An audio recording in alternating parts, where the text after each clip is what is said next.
All right, that was a long 15 seconds. Welcome to Uncork Your Mind. I'm Debbie Giaquindo, and with me today is Kyle Mizuno, who is the winemaker of Rolling Hills Estate Winery, all the way up in the Lake Champlain area of New York. It's pretty much almost on the Canadian border, is that right? And that it is, spanning from Ticonderoga all the way up to the Canadian border. Yeah. Wow, it's pretty far north. I can't say I've ever been to a winery that far north. I've been that far north many, There, years ago. there are definitely very few up in the region, but it is absolutely beautiful up here. Yes, it is beautiful. So, Kyle, tell us a little bit about yourself and what got you interested in wine. So I'm actually originally from California. I had started making wine in Napa. Most people are quite familiar with that. And Yeah. I fell into it right out of college. I was at the University of California, Davis, studying biochemistry. I originally thought I was going to become a pharmacist, and life had a different direction. My senior year, I went to a job fair, and at Davis, there's thousands of students all looking to become biochemists into the San Francisco Bay Area. And there were over 100 wineries at this job fair, and they're all on the outside. First table I walked up to and said, I'm going to graduate with a degree in biochemistry, and do you need anyone with a science background? And that was Franciscan Estates, and they actually were hiring for the lab. And that's actually how I fell into the industry. No, previous knowledge of winemaking or anything, and it's been an amazing ride. Yeah, it has. I mean, you've trained with names like Felipe Melka, Michael Rowland, Heidi Barrett, Aaron Pott. What brought you to Lake Champlain? So that's a wonderful question. I rode this massive high at Napa. I met these luminaries in the wine world and got to learn a lot of tricks and a lot of different ways of making winemaking. And it's very interesting to see how complex things can be and also how simple things can be. And during that process, I got to make bigger and bigger California cabs and more massive, massive wines. And this opportunity came up, and Rolling Hills Estate Winery was looking for an Napa winemaker. They had decided they wanted to be big, do something bold, give something people to talk about. And this region that the winery is at, Champlain Valley, there's not a lot of opportunities. It's still growing. It's one of the newest AVAs in New York. And the project was kind of giving back to the community and to give recognition to this new developed region. And I thought, Napa's story has for the most part been told. We have all these wonderful histories about it. We talk about how legendary it has become. And I thought this was a great full circle moment where I could take all these things that I've learned and help return it back to a growing region. And hopefully we keep this going and develop this and have this as the new it region, and people come to explore these wines. And that was really what drew me out here. Wow, that's something because Napa and Lake Champlain are I mean, obviously they're two completely different regions, but very two ends of the spectrum as far as, grapes and winemaking and everything. What excited you most about the opportunity to make wine in Lake Champlain? So this is, again, a very, very cool climate compared to, California and Napa in general. And these varietals, they're unique. They're a lot of fun. They are much higher acidity. We are primarily working with Le Crescent, with Frontenac Gris as our whites. For our reds, we're working with Marquette, Petite Pearl, and Frontenac, and a little bit of Sabrevaux. I love kind of the versatility of these. I tried several of them throughout New York, and there's such a broad spectrum of styles. People are making sparkling, they're making sweet wines, they're making very early harvested wines. And I love kind of how dynamic the range could be. And unlike Napa, there isn't really a defined winemaking style that's associated with these. And what I found was I was looking at it and kind of perusing these things, I kind of fell into love, especially on the white side with the Le Crescent. Wonderful, has these great kind of fruity, more tropical notes to it. But the acidity when harvested very early, can be extremely high. I've tasted some La Cresces that are about 12, 13 grams per liter for the acid, and some of Wow. the late harvest, which still around about 10, 11 grams per liter. And for Napa, most of it is broad, huge, very ripe cabs that much lower in acidity, around 4 grams per liter, very supple and soft on the mouth, but the acidity has this liveliness. And I like this challenge. I kind of think of it as this moment where it's like getting brand new paints. And on this scope was being told for Napa, there's a specific style that everyone loves. And they kind of expect that. And every time that I'd get to it, it would be paint the same painting. Give you deeper blues, brighter reds, bolder greens. But I want the same picture. And I came here, and it's just getting a brand new palette of colors and a blank canvas where they said, do whatever you want. Figure out what these wines are. And that really kind of interested me, where here's something that doesn't have a style. People are not familiar with these varietals, myself included. So it was this wonderful challenge where I get to relearn winemaking from the basics again, and from growing to actually processing the grapes and even fermenting these. Yeah. Wow. That is kind of like you're coming full circle. It is, and it's a And fun one because it's like a reset, but it's almost like having that time traveler moment. You accumulated a bunch of knowledge and you get reset, but suddenly you got this cheat and you've already learned, okay, I know how to grow, I know how to make wine, but now I'm starting with something that I've never seen.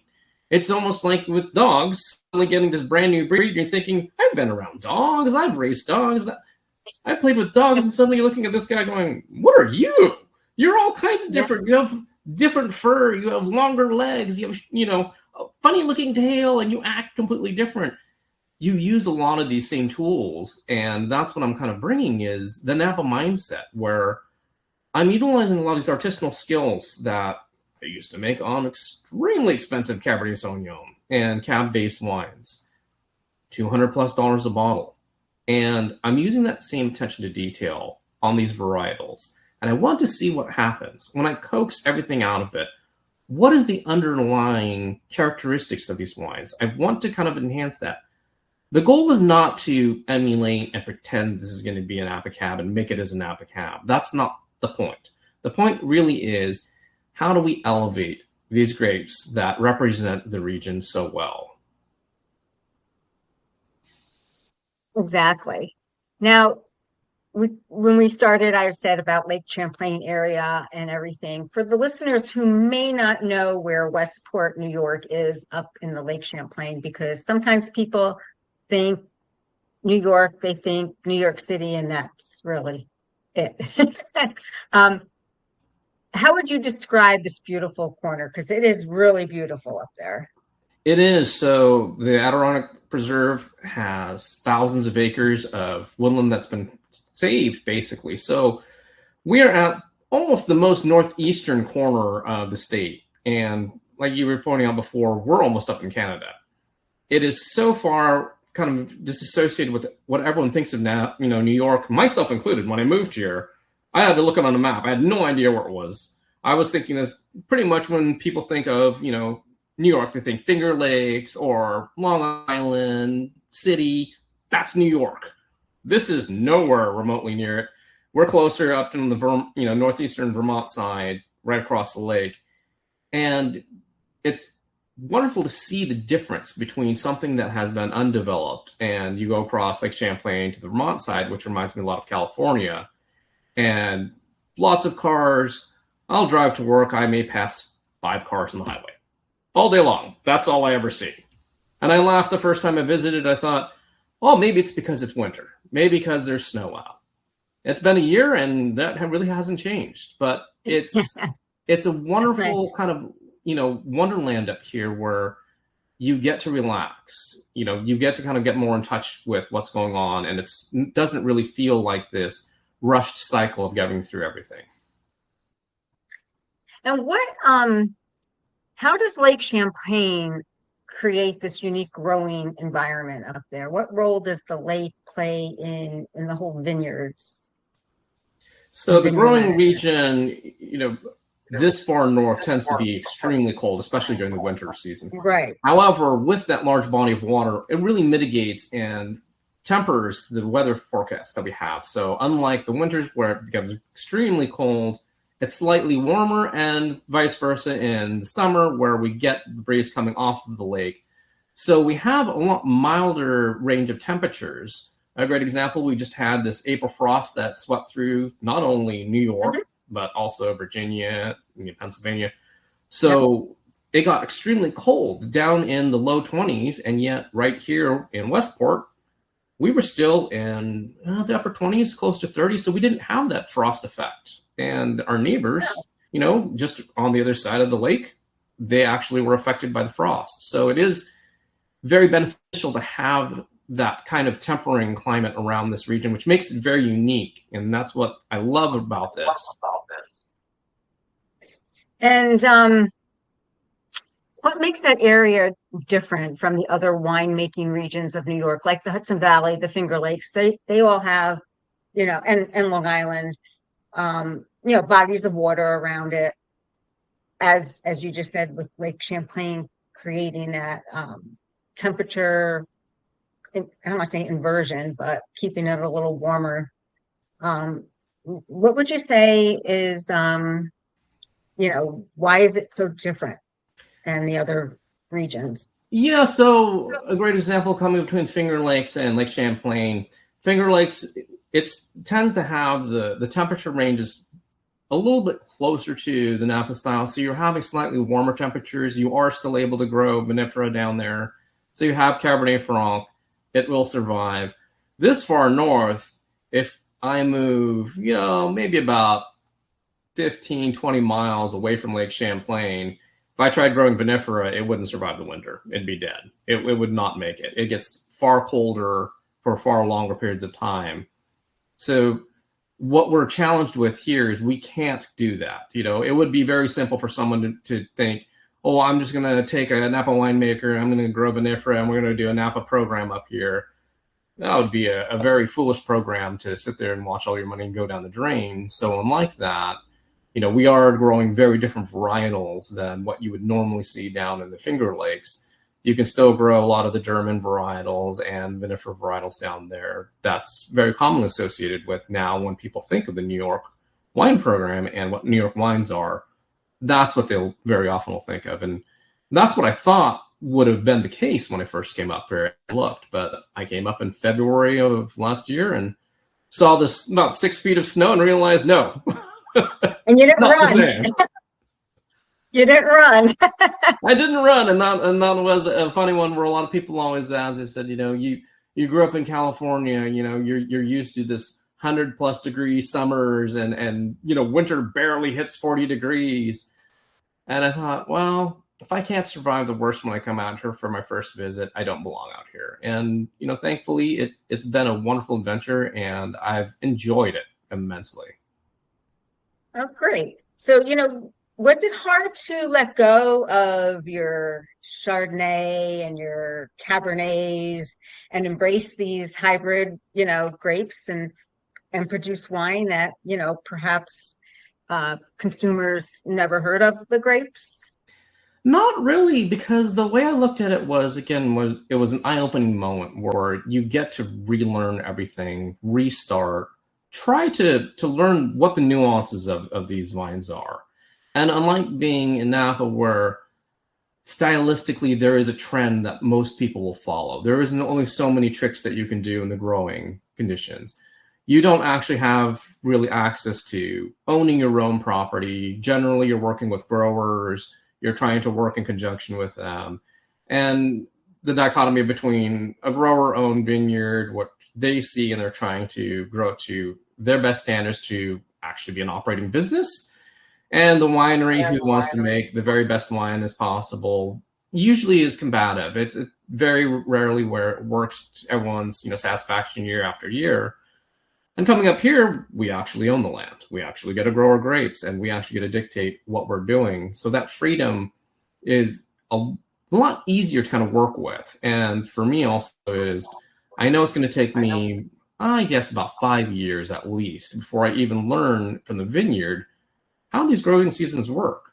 It is baffling to me to try and relearn different training. I've got top wire trained vines because it's so cold. I'm so used to VSP, knee height vines, super hot. And even with Napa, the general harvesting range, I've worked with fruit where I was harvesting all the way from early July through December. And out here, my past harvest, it was September, October, and then the snow came, and it was done. Mm-hmm. It's a short window to get a lot of work done. It is. Is there any hybrid that you were skeptical at first working with? Not really. Now, I was won you actually over? really excited with a lot of them because looking at the descriptors, so we work with Andy at Northeastern Vine Supply. He actually grew all of our vines here at Rolling Hills and helped actually now. He's kind of my big go-to right now. I'm trying to learn from him. What should I expect to see from these varietals? What should I kind of think of in terms of what's ripe, what's not ripe? How do they respond? How do the canopies fill out? I never had a particular varietal where I thought, I really don't really want to work with that one. I was really excited to think I have all these unknowns, and it's kind of this new adventure that I get to go on and figuring out what are their personalities like? How do they respond? How do I help nurture this and guide this, vine out in the field to get the best kind of fruit I can get off of it? But meanwhile, I'm re-engineering my mind thinking these growing conditions are nothing I've ever seen.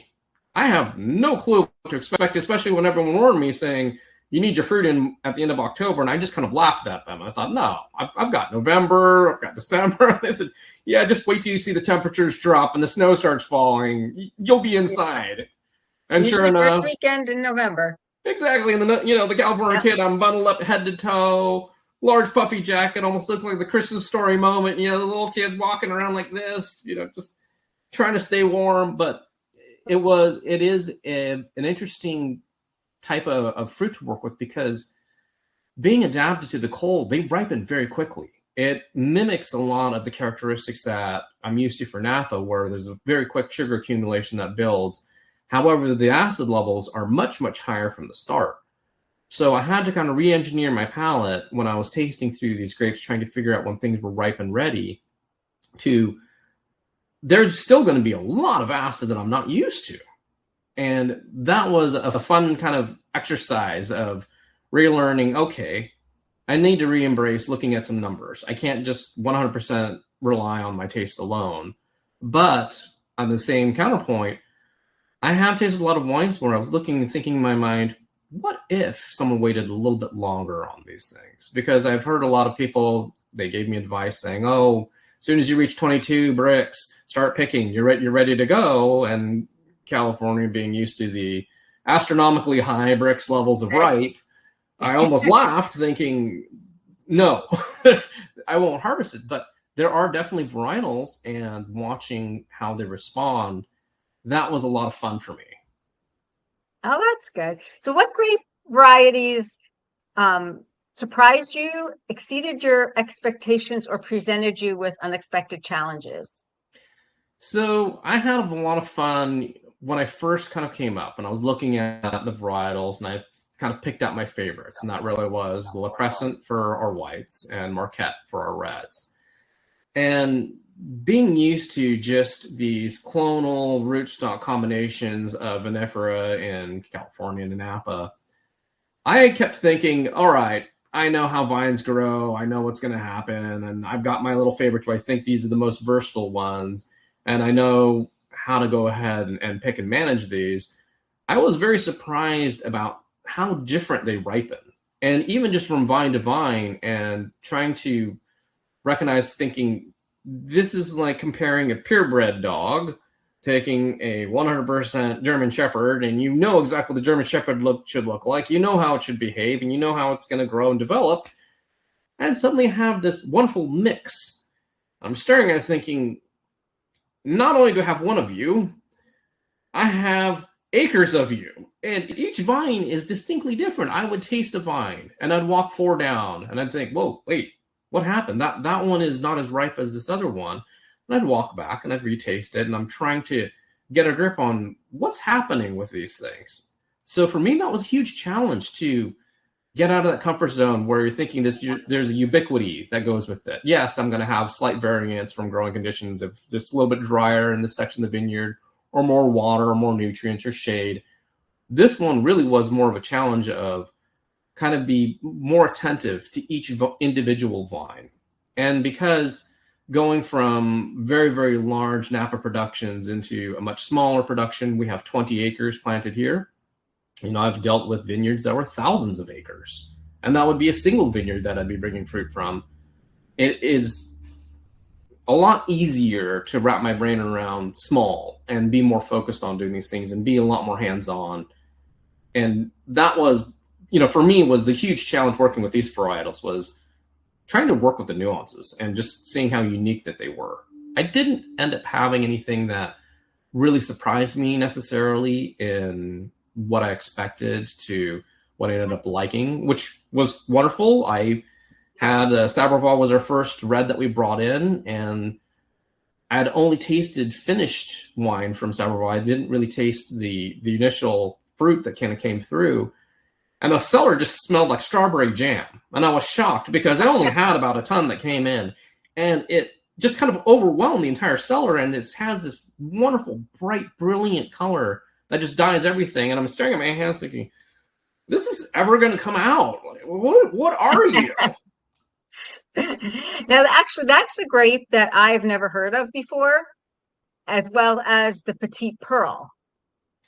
And they're both hybrids. One was created, the Sabrevall was created by Elmer Swenson in Wisconsin, and the Petite Pearl in Minnesota by a Tom Plocher. Can you tell me about the characteristics of each of those and like the flavor profiles one can expect in a wine produced with those grapes? Yeah, so the Sabrevall, I found that strawberryness kind of stayed with it, and it has a very fruit-forward characteristic.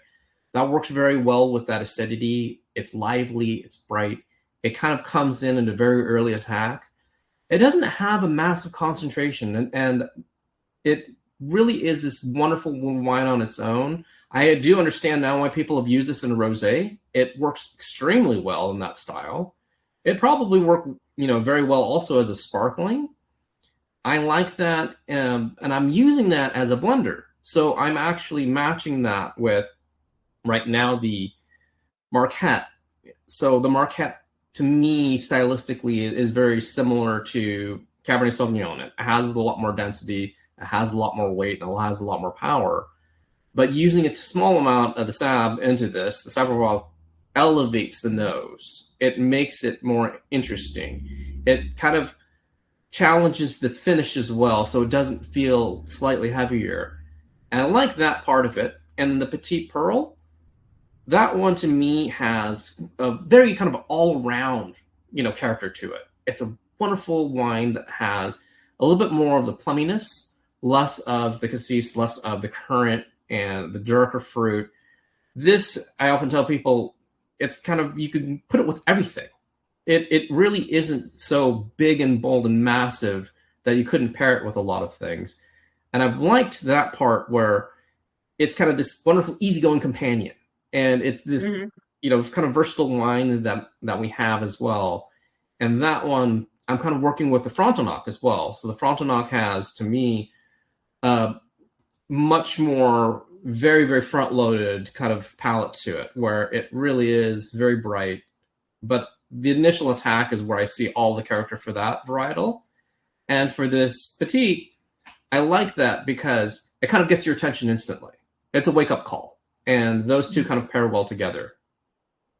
And how about, people might not be familiar with La Crescent. Can you talk a little bit about that? So the La Crescent, I really enjoy a lot. This, to me, is white. I've seen a couple people do sparkling with it. I've tasted a few of those. I've tasted a lot of, off-dry variants of it to kind of balance out the acidity. That, to me, when I tasted it, it reminds me a lot of Sauvignon Blanc. And also kind of, it has a good freshness to it. And I like that. And it doesn't have an overflowing acidity that kind of feels like it's melting the enamel off your teeth. It has this wonderful kind of wake up that you feel like it's sunshine in a bottle. That's the moment when I think of drinking this. And I enjoy that a lot. And I did find that some of the LaCresses that I've tasted when harvested slightly later, they start going into kind of more reduced fruit. And it gets into a little bit more of this banana kind of flavor and kind of more of the apricot.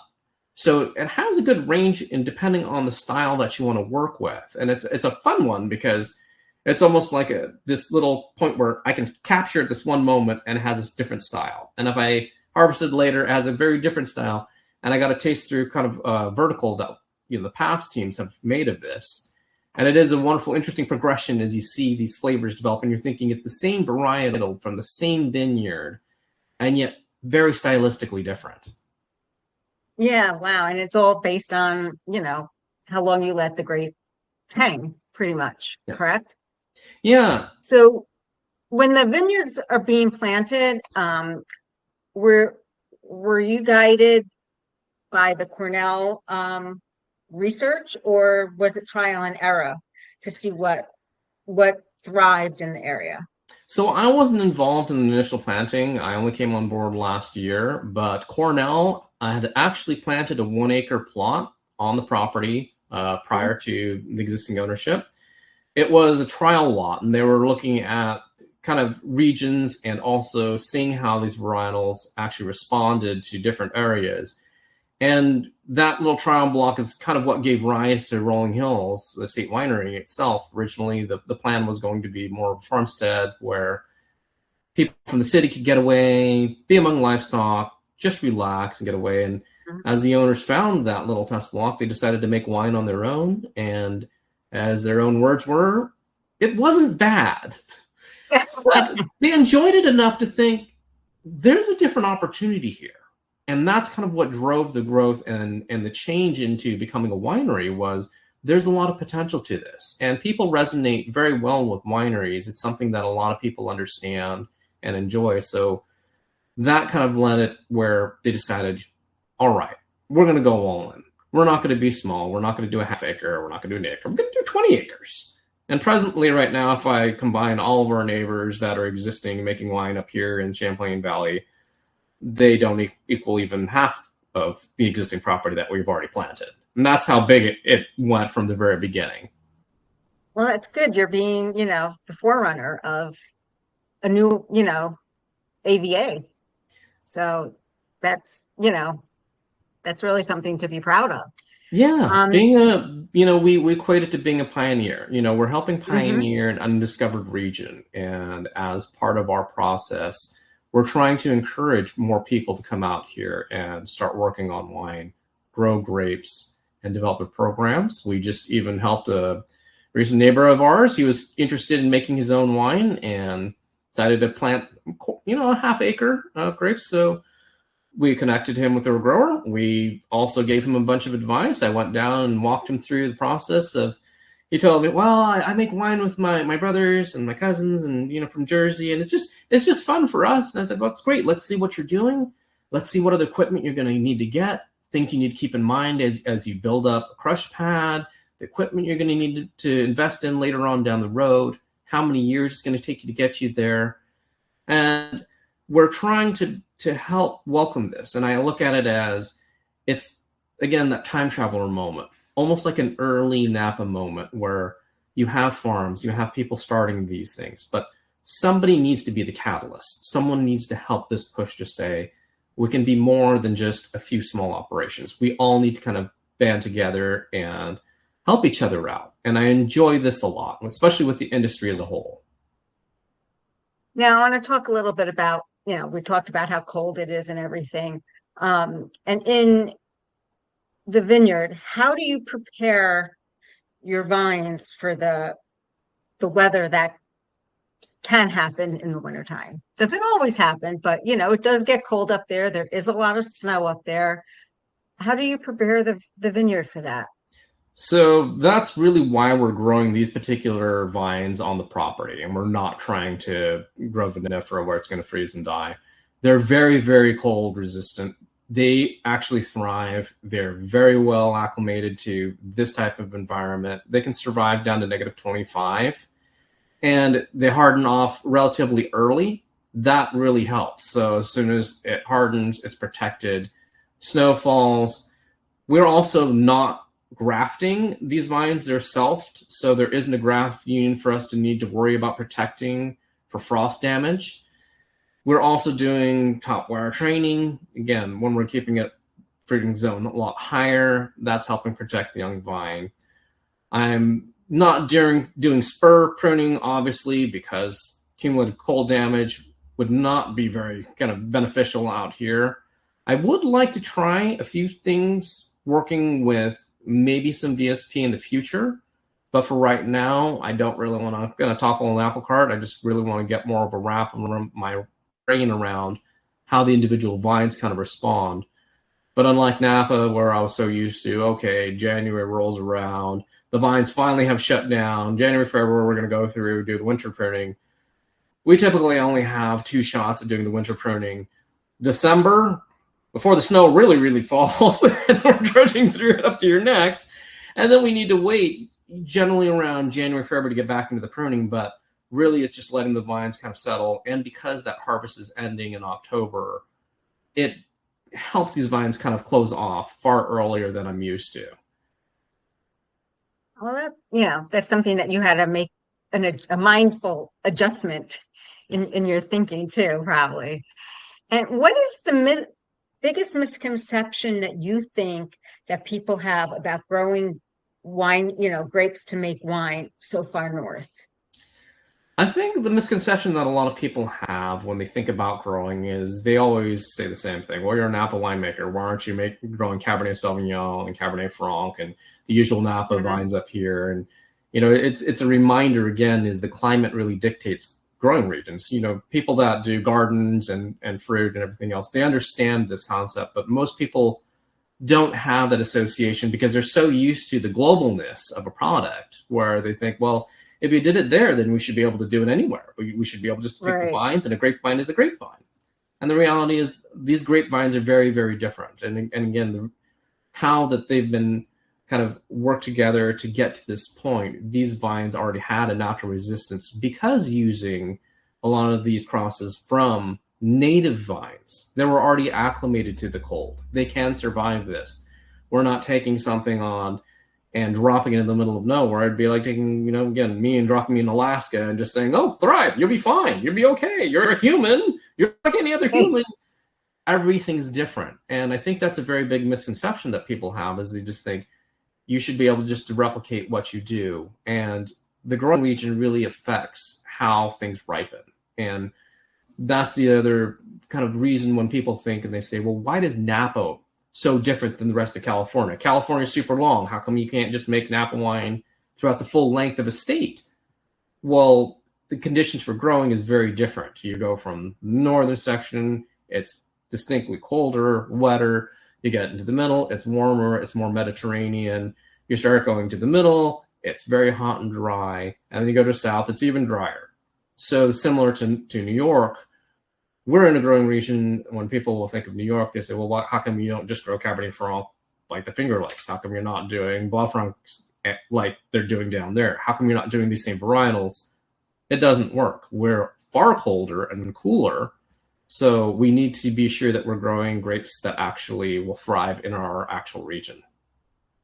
A lot of people don't realize that you can't just take a Chardonnay vine and plop it anywhere and it will grow and make Chardonnay wine. They don't understand about the weather, the soil, and how that all attributes to a growing region. Yeah. I often tell people that plant analogy. You can't take an avocado plant and take it to Alaska and put it in the ground and say, I'm going to have avocados. The plant can only grow in certain regions, certain conditions, and thrive. It will not survive. And the same reasoning, we can't take that same Chardonnay vine and plop it up here and say, well, just because I'm still in New York, it will grow and it will thrive.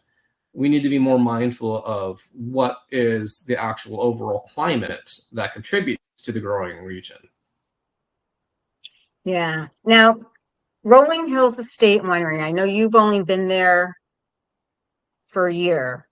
When did they start producing wine and opening, selling wine to the public?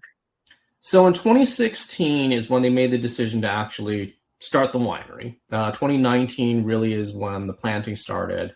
And then they started working on making wines, getting the vines kind of up to production. So 2022 really is kind of the beginning of when they really started making wines. And it was a very exploratory phase that they were going through. And as part of the vision where we're trying to, again, help the region in general, one of the gentlemen that worked here on property was helping with livestock. We had the opportunity where he volunteered and said, "Can I be the winemaker? I don't know anything about making wine." And they gave the opportunity, and it was kind of a learning experience for everybody to try to see what does it mean to be an operating winery and what do we do. So they did a lot of trials. They tried a lot of things, and it reached a certain level of, okay, we reach as far as we can go with this. What do we want to do? And that kind of was the impetus of how I ended up coming to beer eventually. Was they looked at it and thought, there's still a lot more potential that we haven't really tapped into. There's something else that's missing. What else is it that needs to kind of come up through? And what knowledge are we missing from this part? If we take someone that has come from a region that has been exposed to all these things, we want to make the best wine that we possibly can using these varietals and expressing our region. How do we do that? And that is kind of the journey that this brand has kind of come along. And I've been very, very fortunate to join the team, which they're amazing people. They're so wonderful. I love how we feel like this family, and watching this progression of the wine has been a joy to see how it has evolved to this point. And again, I'm not going to be trying to make Napa Cab out of these things. I just want to figure out, how do I make the best Marquette? How do I make the best La Crescent out of these? And give an interesting, different look to these parts. And I still feel that there's a lot more that has been trapped and still needs to be pried out and discovered. And that's really what the process has been recently. Oh, that's great. You're on a mission. Man with a winemaker with a mission. How many cases do you produce? So this past year, I produced 600 cases. The production, this still is a very young vineyard. In terms of Napa timing, usually at this age, when you're kind of around that 6-7 year mark, you kind of think, oh, well, it's going to be at kind of almost the peak production. And yet, because of such a cool climate, these vines take a lot longer to mature and get up to kind of the full capacity that it's at. So it's going to keep increasing as we go. And even as I look at the vineyard, I may change my idea where I've looked at it. I've done a couple of experiments working with Andy where we looked at it and thought, what if we go a little bit higher density?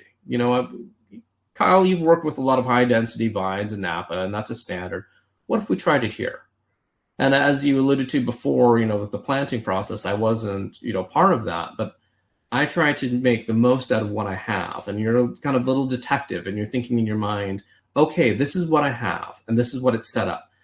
I'm going to try and work backwards to think, what was the rationale behind this particular planting and this orientation and these vines in these places? And now that I've got an idea of what I have out here, my next challenge really is, how do I make this better? How do I help these vines reach their fullest potential? And what else can I do? And where do you see the winery in 5 to 10 years? In 5 to 10 years, my goal again is to not be the big winery. I would love to have a lot more wineries opening up with us. I'd like to see a lot more growers working in conjunction with us where they're growing grapes. They're actually supplying. We may end up buying, grapes from them and making wine from them for the region.